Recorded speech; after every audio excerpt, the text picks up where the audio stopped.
네, 안녕하세요. 올가 아재입니다. 오늘은 Q&A에 대한 답변 영상을 준비했습니다. 그리고 앞으로 Q&A를 어떻게 운영할 것인지도 다뤄보도록 하겠습니다. 제가 여러 경로로 질문을 굉장히 많이 받고 있어요. 최대한 모든 분들께 답변을 드리고 싶은데 이게 점점 많아지다 보니까 제가 시간적인 여유가 좀 부족한 것 같아요. 그래서 이런 부분을 최대한 어떻게 효율적으로 할까 고민해 봤는데 매달 이 유튜브 채널의 커뮤니티 섹션에 제가 Q&A 포스팅을 올려둘 테니 거기에 최대한 질문들을 모아주시면은 제가 영상으로 제작하도록 하겠습니다. 그래서 간단한 질문은 댓글로 드릴 것이고 다른 분들께도 도움되겠다 싶은 질문은 제가 추려서 영상으로 만들겠습니다. 혹시 질문이 너무 많으면은 제가 라이크 순으로 한 10개에서 20개 정도를 커버하도록 할게요.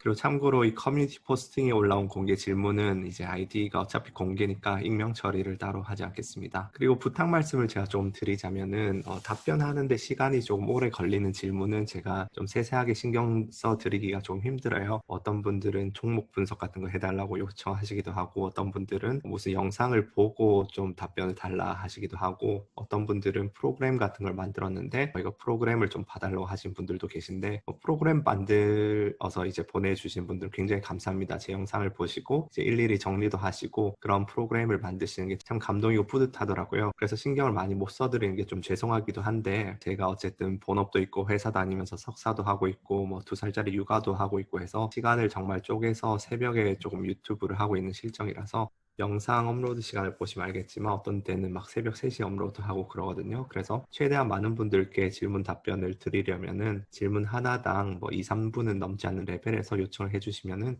제가 시간 관리를 좀 더 잘할 수 있을 것 같아요. 그리고 뭐 타인 유튜버에 대한 질문 평가는 좀 자제를 부탁드리겠습니다. 제가 초창기에는 그냥 뭐 지인에게 조언을 드리듯이 뭐 어떻다 그렇게 뭐 말씀을 드렸는데 어쨌든 이제 공개적인 유튜브를 하고 있으니까 좀 곤란한 부분이 있고요. 또 주식 종목을 뭐 알려달라는 그런 질문에 대해서는 받지 않겠습니다. 그 이유는 제가 얼마 전에 커뮤니티 포스팅에도 글을 썼으니까 한번 제가 어떤 식으로 유튜브 채널을 접근하는지 봐주셨으면 좋겠고 또 뭐 시황이나 경제가 어떻게 될 것이냐 그런 답을 요구하는 질문을 하시기 전에 본인 스스로의 생각을 먼저 말씀해 주시면은 서로 좀 생산적인 시간을 보내지 않을까 싶습니다. 그리고 뭐 유료 리딩방 문의는 당연히 받지 않고요. 제가 실컷 리딩방 욕했는데 뭐 이거 하겠습니까? 그래서 이 문의 받지 않고요. 그리고 Q&A 영상은 제가 세세한 편집이나 자막은 좀 달지 않겠습니다. 그런 시간에 최대한 많은 질문을 커버하는 쪽으로 할게요. 제가 뭐 원래 말을 좀 그렇게 잘 못해요. 그래서 제 지인들은 유튜브 보고 너 원래 그렇게 말 안 끊기고 잘했냐고 웃더라고요. 실제로는 말을 그렇게 잘하는 편이 아니라서 편집이나 자막이 없으면 좀 답답하실 수도 있는데 시간 관계상 자막 달 시간에 최대한 많은 질문을 답변하자 그런 생각으로 임하겠습니다. 대신에 이제 영상 설명에 모든 질문이 다 필요하시지 않으실 수 있으니까 그 설명란에 제가 이런 식으로 질문별로 그 시간을 해서 써놓도록 하겠습니다. 필요한 질문을 보시면 되고요. 그럼 이제 질문으로 들어가겠습니다. 이 두세 배 레버리지가 1배에 비해서 장투에 불리한 것인가에 대한 것이 궁금합니다. 이 질문에 대해서 되게 좋은 질문 같아서 레버리지 ETF를 하면 정말로 망할까라는 영상을 찍었으니까 이 영상을 참고해 주시면 되고요. 그 다음에 둘째, 머신러닝 딥러닝이 퀀트 파이낸스에 어떻게 이용되는지, 그러니까 데이터 과학 분야가 금융권에 어떻게 기여할 수 있는지 그런 거에 대해서 질문해 주신 분들이 꽤 많았어요. 그래가지고 거기에 대해서 말씀을 좀 드리자면은 저는 근데 뭐 기본적으로 머신러닝이나 딥러닝도 결국은 기존 통계 방법론의 연장을 그냥 세련되게 부르는 명칭일 뿐이라 생각하고요. 그래서 그냥 기존 금융공학에서 쓰는 도구가 확장된 거라고 봐요. 그리고 어쨌든 통계랑 컴퓨터 과학이 금융계에 이제 어떻게 구현되고 어떻게 적용되는지는 앞으로 계속 이게 장기 추세이기 때문에 모든 것들이 계량화되고 자동화되고 그렇게 그런 흐름으로 가고 있죠. 그 외에 또 alternative 데이터라고 대안 데이터, 기존에 쓰던 전통적인 주식 가격이나 재무제표 그런 데이터가 아니고 날씨 데이터, 인공위성 데이터 그런 데이터들을 써서 이제 분석하고 금융업에 적용하는 분야가 좀 많이 커지고 있는 추세고요. 그래서 이런 거에 대해서 관심이 있으시면은 JP 모건이 빅데이터 인 AI Strategies라는 아티클을 출판을 했었는데 이게 공짜 아티클이고 그냥 구글링 하시면은 이걸 받으실 수 있거든요. 저도 이걸 그냥 받아가지고 스크린샷을 찍은 거라서 이거를 한번 보시면은 한 280페이지이긴 한데 대부분은 무슨 리스트고 엑기스는 그렇게 뭐 부담되는 길이는 아니라 가지고 이걸 한번 보시면은 이런 트렌드에 대해서 한번 아실 수 있을 겁니다. 대구에서 유학생활에서 트레이더 자리 잡으시는 과정에서 영어를 어떻게 하셨는지 전 그냥 학교 수업 듣고 회사에선 깨지면서 꾸역꾸역 다녔죠. 학교 다니다가 또 회사 가니까 또 좀 다른 레벨이더라고요. 그리고 저는 그 시카고에서 피트레이더들이랑 같이 일하니까 말도 되게 빠르고 욕설도 되게 많고 하니까 잘 못 알아듣고 저한테 농담했는데 못 알아들어서 진지하게 답변했다가 또 이불킥하고 또 잘 몰라서 두 번 물어봤는데 또 못 알아들어서 세 번 물어보지 못해서 혼자 끙끙 앓기도 하고 그렇게 깨지면서 그냥 조금 조금씩 계속 늘어갔던 것 같아요. 어쨌든 뭐 미국에서 있었던 시간들이 이제 꽤 되니까. 그럼에도 아직도 뭐 영어 원어민처럼은 못하겠어요. 엄청 막 격렬한 토론하면 저는 잘 못하거든요. 그래도 뭐 트레이더나 데이터 과학자가 그렇게 막 뱅커나 컨설턴트처럼 그렇게 막 청산유수로 말할 필요는 없어서 큰 무리는 없는 것 같아요. 만약 20살로 돌아가신다면 트레이더, 데이터 사이언티스트 혹은 다른 일 중에 어떤 것을 목표로 공부하실 건가요? 당연히 지금 기억을 가지고 돌아갈 수 있으면은 트렌드를 아니까 컴퓨터 사이언스에서 코딩 배우겠죠? 그 다음에 뭐 스타트업 같은 데서 일해보고 싶어요. 재밌을 것 같아서. 근데 뭐 저는 지금 트레이더를 했던 거에 대한 후회는 없어요. 그 트레이딩을 하면서 엄청 힘들고 괴롭고 뭐 빚도 지고 뭐 그랬었지만 정말 인생에서 배운 게 너무 많아가지고 후회는 안 하고 뭐 지금 꼭 돌아간다면 컴퓨터 사이언스를 하지 않을까. 열심히 공부하고 일을 하게 만드는 원동력이 되는 삶에서 중요하게 생각하는 가치나 비전 같은 것이 있으신가요? 저는 비전이라고 한다면 사회에서 기회의 평등을 실현하는 것이 어쨌든 추구할 만한 목표가 아닐까 그런 생각을 하는데 그걸 위해서는 아기 때부터가 중요하다고 생각해서 저는 아기들도 좋아하고 유아들 교육에도 관심이 많아가지고 2042년부터 보육원을 운영하는 것을 제 목표로 삼고 있습니다. 그래서 지금 회사 다니면서 뭐 발달 심리학 석사도 파트타임으로 하고 있는데 이제 제 영상에서 뇌과학이나 심리학 관련 내용이 나오는 이유 중에 하나도 지금 이론적으로 석사를 하고 공부를 하고 있어서기도 하고요. 그래서 저는 뭐 고등학교 때부터 삶을 어떻게 살 것인가 되게 많이 생각을 해봤는데 결국에는 내가 어떻게 죽고 싶은지가 되게 중요하다고 생각을 해요. 그래서 그 이상적인 마무리가 어떨까, 제 이상적인 노년이 어떨까 생각해 보면은 그냥 많은 아이들과 행복을 주고받으면서 노후를 보내고 산책도 하고 그러다가 이제 인생을 마감하는 게 좋을 것 같아서 그렇게 그냥 생각하고 있습니다. 터틀 트레이딩처럼 후천적으로 투자자가 슈퍼개미가 될 수 있는 방법이 있을까요? 슈퍼개미는 영상 내용처럼 로또와 같은 확률 게임에서 살아남은 사람일까요? 오해를 조금 하실 수도 있는데 영상이 이제 슈퍼개미들이 운으로 되었다고 제가 말씀드리는 게 아니고 세 가지 요소가 있다고 생각해요. 운, 실력, 비효율성. 하나라도 부족하면 안 된다 생각해요. 그래서 슈퍼개미가 되려면은 그냥 정말 로또 같은 운으로만 되는 것도 아니고 실력이 좋다고 해서 되는 것도 아니고 전부 다 있어야 된다. 먼저 운은 예를 들어서 확률이 50대 50인 동전을 10번 던져서 10번 다 이기는 사람은 1024명 중에 한 명이죠. 그 말은 이제 주식 투자를 할 때도 순전히 운으로 종목을 찍었는데 계속 이기는 사람도 나올 수 있다는 거죠. 그리고 또 실력은 실력을 갈고 닦으면 이 50대 50에서 승률을 55, 57% 이렇게 올리면은 10번이 아니고 9번만 연속 이기더라도 어쨌든 슈퍼게임이 될 수 있겠죠. 그리고 또 비효율성이 있어요. 시장의 비효율성으로 인한 일시적인 비정상적 수익 기회들이 나올 때가 있어요. 미국은 그래도 효율적이 되어가고 있다 생각하는데 한국은 아직 되게 도박식으로 하는 사람들도 많고 차트 보는 사람들도 많고 해서 그런 비정상적인 패턴들이 계속해서 지속되는 파트들이 있습니다. 그런 비효율성을 잘 이제 캐치를 하면은 또 슈퍼개미로 될 수가 있겠죠. 그래서 슈퍼개미는 단순하게 로또 확률을 살아남은 사람은 아니에요. 실력이 있어야만 슈퍼개미가 됩니다. 하지만 실력이 그러면 있다고 슈퍼개미가 되느냐? 그건 아니에요. 실력이 있는 사람들 중에서 특별히 더 동전한면이 더 많이 나오면 슈퍼개미가 되는 거죠. 그래서 실력도 있고 비효율성도 찾았다. 근데 운이 없어가지고 슈퍼개미가 못 된다. 그런 케이스도 충분히 많다고 생각하거든요.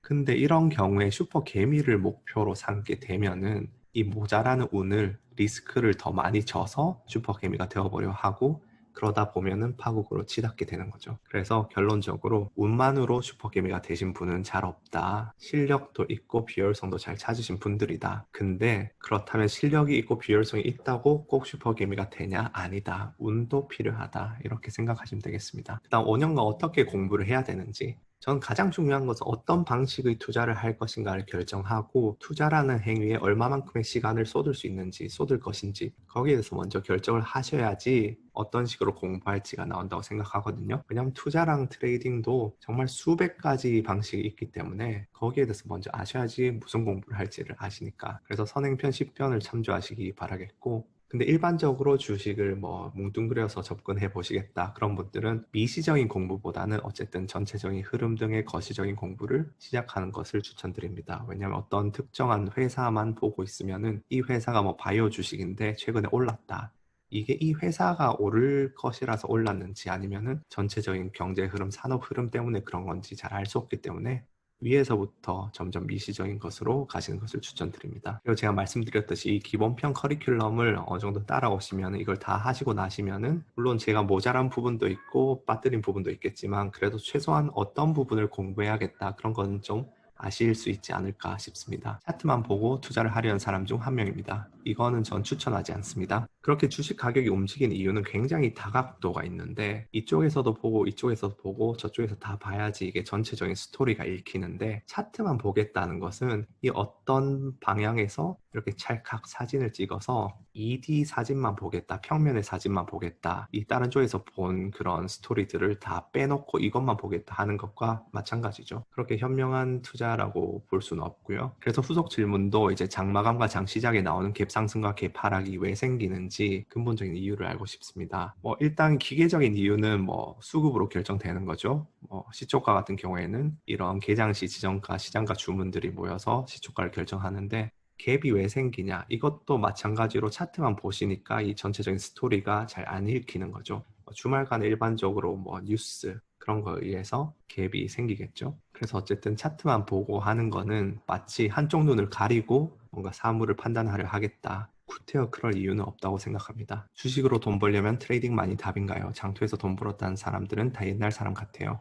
그렇지는 않습니다. 제가 아마 가치 투자는 어렵다 그 영상을 보시고 이런 말씀을 하시는 것 같은데 트레이딩으로도 볼 수 있고 장기 투자로 볼 수도 있고 마찬가지로 둘 다 잃을 수도 있습니다. 제가 그 영상에서 말씀드리고자 하는 것은 이제 이미 잘 알려진 그런 방식으로는 예전처럼 초과 수익이 나는 건 힘들다 그런 말씀을 드리려고 하는 거고 결국은 노력에 달리지 않았나 싶습니다. 그래서 공부할 의지와 시간이 없는 직장인은 ETF가 답인가요? 공부할 의지도 없으시고 시간도 없으시면은 당연히 패시브 투자를 하셔야겠죠. 그 이상은 욕심이 아닐까 싶습니다. 그래서 패시브 투자도 제가 선행편 10편에서 RPAR을 추천드렸었는데 이것도 시장 참여자 중에 중간은 간다는 것이지 잃지 않는다는 뜻은 아니고요. 그 다음에 주식이 우상향한다는 전제도 의심해 봐야 된다는 점. 그리고 RPIR도 주식보다 상대적으로 안전하다는 것이지 결국 과거 데이터 기반으로 안전하기 때문에 나중에 설명드리겠지만 장기 부채 사이클의 끝에서 큰 손실로 이어질 수도 있다는 점을 생각하시고요. 금융시장이랑 투자에서 진리는 그건 것 같아요.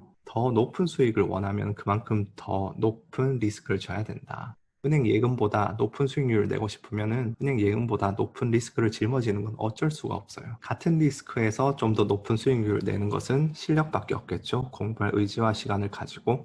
그래서 의지와 시간이 없으시면은 주가 수익은 기대하는 것은 욕심이다. 그리고 욕심이 있으면은 리스크를 더 지게 되고 손실로 이어진다. 그 다음 두 번째, seekingalphainvesting.com, 야후 파이낸스, 투자 동아리 등 사이트에 표시되는 밸류에이션을 통한 셀바이 의견을 신뢰해도 될까요? 가치평가라는 게 결국엔 수많은 가정이 들어가요. 여기에 미래 이자율이 어떻게 되는지, 성장률이 어떻게 되는지 그런 가정들이 다 들어가기 때문에 일부 가정이 틀리기도 하고 전체 가정이 틀리기도 해요. 또 시장의 변화, 코로나 같은 게 터지면서 원래 맞았던 가정이 틀려지기도 합니다. 그래서 밸류에이션이 어떤 되게 픽스된, 고정된 것도 아니고 중요한 것은 그런 사이트를 모두 묶어서 신뢰해라 말아라가 아니고 의견 중에 그 가정이랑 그런 것들이 다 합리적인지 그런 거를 점검하시고 비합리적인 것을 솎아내시고 그렇게 비판적으로 보셔야 되겠죠. 그렇게 신뢰하시진 마시고 비판적으로 보시면서 괜찮은 의견들은 수용해라. 그렇게 말씀을 드리겠습니다. ESG에 대해서 궁금하네요. 최근에 다무다란 교수님이 비판하는 동영상을 찍었더라고요. ESG 모르시는 분들을 위해서 설명을 드리자면 그런 환경 문제나 사회적 책무에 대해서 기업의 그런 책임을 강조하는 그런 잣대인데 최근에 미국의 투자 그런 커뮤니티에서 굉장히 화두가 많이 되고 있죠. 그러면서 행동주의 투자가들도 ESG를 강조하기도 하고 그런데 ESG는 제가 회사에서 맡고 있는 프로젝트 중 하나라서 답변을 드리기가 좀 힘들고 근데 순수하게 투자자나 트레이더의 관점에서 본다면은 ESG 자체가 무슨 실체가 있냐 없냐 어떻다 그런 평가보다는 시장 참여자들이 ESG를 어떻게 받아들이느냐가 중요하지 않나 싶습니다. 예를 들어서 과거에는 환경 문제를 일으켜도 주가에 아무 영향이 없었는데 요새는 ESG 그런 움직임이 있어가지고 그런 기업들의 퇴출이나 페널티 요구가 사회적으로 거세지고 그것 때문에 주식이 움직이면은 중요한 투자 고려 사항으로 자리 잡는 거겠죠. 그리고 아직까지 이야기를 다 들어보지 못했지만 어떻게 데이터 과학적으로 새로 커리어를 파셨는지 제가 월가제 썰 시리즈에서 다룰 예정인데 이번에 끄는 타이밍에 대해서 제가 조금 짓궂은 면이 있어가지고 심심한 사과의 말씀을 드리고 제가 재빨리 올리도록 하겠습니다. 발편을. 그 다음 투자에 가장 도움이 되는 소프트웨어나 사이트 탑 10. 일단은 전 뉴스 사이트 많이 보고요. 월스트리트 저널, 파이낸셜 타임스, 뉴욕 타임즈, 포린 어페어스는 그런 외교, 국제 정세에 대한 잡지고요. 이코노미스트 이런 것들을 보는데 한국에도 그런 주간지들 이코노미스트 한국어로 된 것도 좋은 게 많다고 들었습니다. 그 다음에 시킹 알파는 일반인이나 전문가들이 본인의 뷰, 어떤 상품에 대해서 매수, 매도 추천도 하고 그런 분석들을 올리는 사이트인데 여기에서 많은 인사이트를 얻기도 해요. 그런 사람들은 어떻게 생각하는지. 그 다음에 경제 지표를 체크합니다. 이 사이트는 어쨌든 FX 사이트라서 전 세계의 경제 지표가 다 한 대 있어가지고 그냥 보기 편해서 그런데 아무거나 그냥 검색해서 보시면 되고요. 또 요새는 커뮤니티 사이트나 유튜브도 많이 봐요. 왜냐하면은 2013, 14년 이럴 때는 사실 기관들이 주도하는 시장이었기 때문에 개인들이 그렇게 중요하지 않았는데 요즘은 이제 동학개미 운동이나 미국이 로빈후드 그런 움직임이 있으면서 개인들이 무슨 생각하는지 어떤 방향을 보고 있는지 그런 것들이 중요해지면서 그런 온도 체크를 하러 가끔 커뮤니티 사이트도 가기도 하고요. 코로나 이후의 투자 전략, 단기, 중기, 장기 시간 순으로 이벤트 순으로 이거는 저는 이제 장기 투자를 하지 않기 때문에 의견이 2에서 6주 단위로 계속 변화해요. 그렇게 멀리 보지도 않고요. 그래서 그냥 관전 포인트는 사실 대부분 다 아시는 포인트라 가지고 단기적으로는 앞으로 이제 블루 웨이브가 완성되었으니까 민주당이 정권을 잡았으니까 재정 부양책이 많이 나올 것이고 그로 인해서 이제 그 재정 부양을 하기 위해서 국채를 많이 찍어낼 건데 그 공급을 어떻게 해소할지 연준의 그런 동향 그런 것들을 단기적으로 많이 보고 있고 중기적으로는 인플레이션 여부 그 다음에 부채 문제를 어떻게 해결하는지 장기적으로는 저번 영상에서 말씀드렸다시피 달러의 기축통화 지위가 어떻게 될 것인지 저번 영상을 찍고 나서 많은 분들이 피드백도 주시고 뭐 좋은 댓글도 많이 달아주시고 하셨는데 근데 제가 미국이 달러의 기축통화 지위를 버릴 것이다 그렇게 말씀드리는 것은 예전에 닉슨이 막 선언을 해서 근본위 제도를 폐지하고 온 세상이 그렇게 쇼크를 받고 그런 타입의 어떤 변화는 아니라 보고요. 그렇게 하루 만에 어떻게 땅 오늘부터 기축통화가 아니다 그렇게 되는 게 아니고 서서히 되는 것을 그런 시나리오를 높게 보고 있습니다. 그렇게 생각하면은 한편으로 이미 유로화가 나오고 위안화가 지금 원유 결제 통화로 처음으로 뚫고 그러면서 이미 이게 진행되고 있는 현재 진행형은 아닌가 그런 생각을 해보기도 하고요. 문제는 앞으로 미국이 이 달러의 기축통화 지위를 종국적으로는 버리겠지만 그 기간이 얼마나 되느냐 그리고 그 흐름에서 한 번 더 기축통화 지위를 조금만 더 연장시키려고 노력을 할 것인가 중동과 협력을 한다든지 전쟁을 한다든지 그런 식으로 연장을 시킬 것이냐 아니면 이대로 그냥 시들도록 놔둘 것이냐 그런 것들을 보고 있고요. 그리고 또 달러가 기축통화가 더 이상 아니라면은 그 추후에 또 다른 기축통화를 손에 쥐려고 노력을 할 것이냐 디지털 달러나 암호화폐 뭐 그런 방식으로 그런 것들이 관전 포인트인데 몇몇 분들이 말씀하시는 것처럼 그렇게 급진적인 기축통화 버리는 건 아닐 것이라 생각하고요. 그리고 또 장기적으로 봐야 될 것은 미국과 중국의 군사적인 국지전 대만이 저는 주요 포인트라고 생각합니다. 이제 순수 중국인으로 구성된 마지막 민주국가이기도 하고 전략적인 요충지이기도 하고 여러모로 상징성이 있는데 2020년 들어서 최근에 중국이 군사 움직임을 대만 주위에서 굉장히 많이 빈번하게 일삼고 있어요. 그러면서 대만이 좀 뜨거운 감자가 되지 않을까 싶기도 하고 또 동남아시아를 또 많이 봐야 된다고 생각하고 그런데 이런 것들은 뭐 장기적인 것들이고 지금 일하시는 회사에서도 모두들 주식 투자를 하나요? 제약이 있는지요? 이거는 뭐 회사마다 다 천차만별이에요. 특히 투자은행들 뭐 골드만삭스, JP모건 이런 투자은행들은 클라이언트들 회사들이 다 있기 때문에 그런 회사들에 대해서 제약이 굉장히 많고 본인의 회사나 부서가 다루는 주식은 매매가 금지죠. 그래서 투자은행 다니는 분들은 제약을 많이 받고 그 외 금융회사들은 회사 사규마다 달라요. 근데 어떤 회사든 간에 일반에게 공개되지 않은 그런 정보로 매매를 하면은 내부자 거래로 처벌되고 미국은 이 내부자 거래가 굉장히 엄격하게 처벌되기 때문에 징역도 살고 두 번 다시 금융계에 발을 못 붙입니다. 그래서 제 주변에서 그런 정보 접근성 그런 걸로 투자하고 그런 분들은 없다고 생각하고요. 다들 성투하고 있는지는 뭐 사람마다 다르겠죠. 8살짜리 아이가 하나 있습니다. 부모로서 어떻게 해주면 20년 뒤 도움이 될까요? 전 사실 아무것도 준비를 하고 있지 않아서 이런 은퇴나 그런 부분에 대해서 말씀드릴 부분은 지금 좀 없어요. 529 플랜은 이제 미국에서 학비를 면세해주는 프로그램인데 이거는 주별로 다른데 제가 사는 주는 면세 혜택이 거의 없어가지고 안 하는 중이라서 저도 한 5년, 10년 지나면은 슬슬 좀 고민을 해보지 않을까 싶어요. 선물과 옵션에 대해서. 이런 선물 옵션 대해서는 차후에 제가 기본부터 고급까지 다룰 예정이기 때문에 그때 가서 이제 설명을 들으시면 되고요. 선물을 트레이딩 하시는 분들은 개별 주식에는 크게 관심을 갖지 않으시고 차트의 움직임에 크게 집중하시는 것 같던데 맞나요? 차트를 쓰는 선물 옵션 트레이더도 있고 안 쓰는 트레이더도 있어요. 그건 트레이더들마다 다르고 선물 옵션에도 숫자이 많은 종류의 트레이더들이 존재하기 때문에 다 다른데 근데 차트만 쓰는 사람들은 거의 없어요. 특히 아마추어가 아닌 이상 미국에서 프로페셔널 트레이더라고 하면은 차트를 보조로 쓰거나 안 쓰거나고 차트만 주로 쓰는 사람들은 없습니다. 그거는 아마추어 트레이더들이 이제 좀 하는 방식인데 별로 전 추천하지 않고요. 1년 정도 데이터 과학 공부와 함께 알고리즘 트레이딩을 한번 도전해 보려 합니다. 전 데이터 과학 공부는 추천드리는데 알고리즘 트레이딩은 그렇게 추천드리진 않습니다. 일단 데이터 과학 공부는 기본적인 공부를 하시고 뭐 수업은 앤드루 응이란 교수님 강의가 굉장히 좋거든요. 유다시티라는 사이트도 있고 콜세라라는 사이트도 있고 유뎀이라는 사이트도 있는데 뭐 이런 강의들을 들으시면서 실전 연습도 좀 해보시고 책은 이 책을 추천드려요. 한국어 버전도 나와 있는데 번역이 얼마나 잘 돼 있는지 매끄러운지는 잘 모르겠는데 1판이 아니고 2판을 꼭 보시고요. 그리고 이 책이 뭐 설명이 아주 잘 돼 있습니다. 그 다음 실전 연습은 케글이라는 사이트가 있어요. 거기 여러 가지 데이터 과학 대회가 열리는데